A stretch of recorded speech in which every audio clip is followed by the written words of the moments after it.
Mais qu'est-ce qu'on a fait au bon Dieu? Mais qu'est-ce qu'on a fait? Qu'est-ce qu'on a fait au bon Dieu? On est maudits! On est maudits! C'est le retour des rumeurs de Southgate, les changements de coach.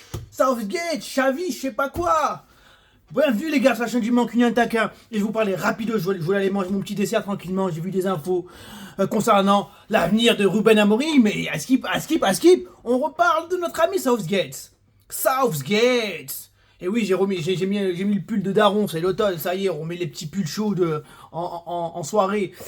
Oui, rumeurs, des rumeurs. Sir Jim Ratcliffe aime beaucoup Southgate.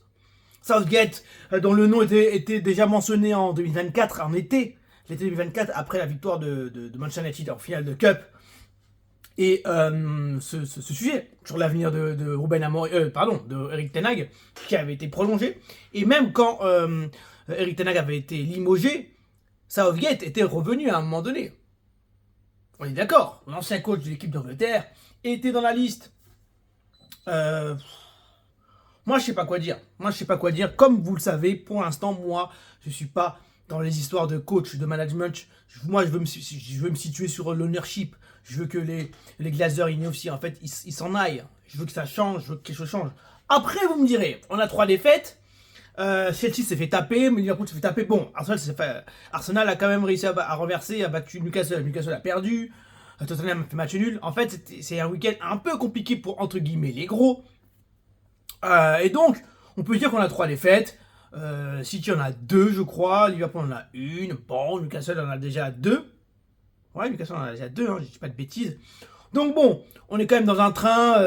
On est dans le train. On est dans le train. Il n'y a pas de galère. On est encore là. La première ligue est un peu chelou pour l'instant. Le niveau est pas trop là et des équipes surprises. En tout cas, les équipes arrivent pour l'instant à suivre le train des premiers, les Crystal Palace, entre autres. Moi, j'en ai marre de ces histoires de coach. Southgate est la rumeur, pas la rumeur en tout cas, visiblement, c'est quand même un nom qui est apprécié par la direction de Manchester United. Si on venait à changer de coach, Southgate serait dans la shortlist. Mais à ce qui paraît, ce n'est pas le seul. Xavi Hernandez, vous vous souvenez, c'était mon favori. Est-ce que vous vous souvenez de ça? C'était mon favori. J'avais même pas encore ouï dire de Ruben Amorim.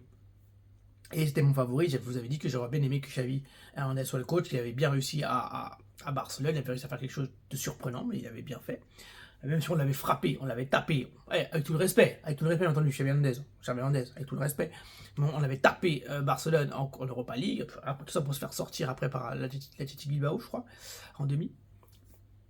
Et on les avait fracassés. Xavi Hernandez, lui, serait hyper open pour venir en première ligue. Et donc, a fortiori, à Manchester United, il poserait sa valise direct, prenant un appart, femme et enfant. Le gars Xavi Hernandez, il serait là.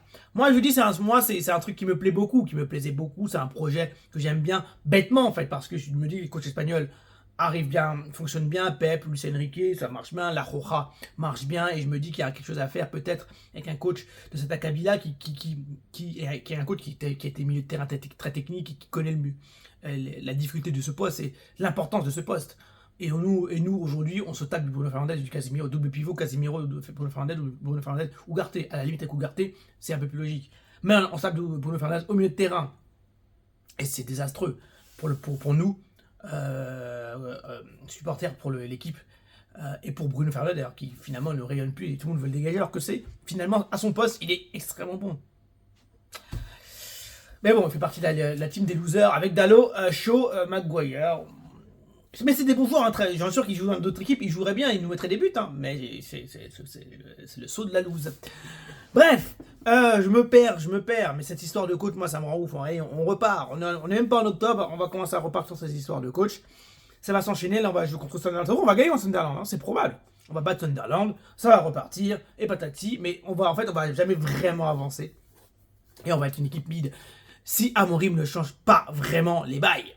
Moi, je veux qu'il change. Moi j'ai l'impression qu'à une époque, il y avait des coachs qui faisaient des dingueries. D'ailleurs, Mourinho a fait des dingueries. Il commençait à sortir les Pogba, il a mis McTominay. Enfin, on sortait des jeunes, on avait plein à faire. Les coachs, ils disaient, vas-y, ça marche pas, je fais les dingueries pour mettre aussi des électrochocs aux joueurs pour vous dire, personne n'a une place acquise. et je vois que ça fonctionne pas, il faut que j'essaye quelque chose de nouveau, du 109, etc. Je trouve qu'il n'injecte pas assez de 109, il fait des erreurs, des graves erreurs. Bruno au milieu de terrain, Bayendir, je suis désolé, on a acheté un autre gardien. Là, la semaine prochaine, je veux plus voir Bayendir. Mais vous allez voir qu'il va remettre Bruno Fernandes, il va remettre Bayendir et on va gagner. Et... Bref.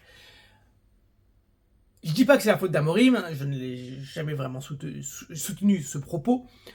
Moi, j'ai toujours soutenu le fait que, de manière globale, on a un problème, on est malheureux, qu'est-ce qu'on a fait au bon Dieu.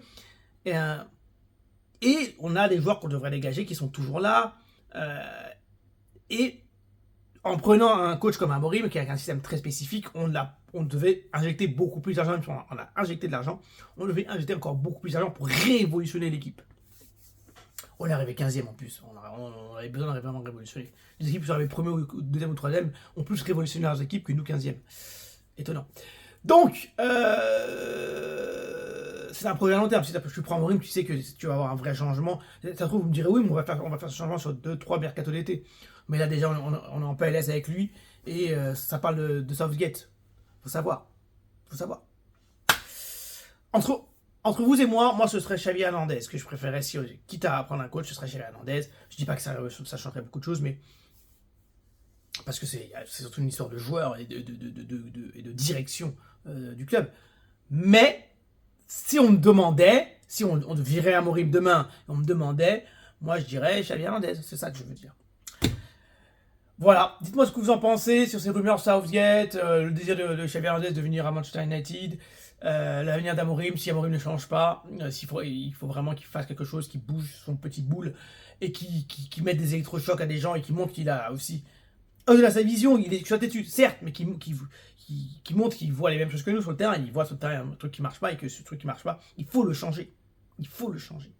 Et je parle de Bruno Fernandes au milieu de terrain, notamment, mais pas que l'animation offensive aussi. Le fait que nous ne soyons pas une équipe, qu'on fasse pas de passe, rien ne se passe, pas d'alchimie.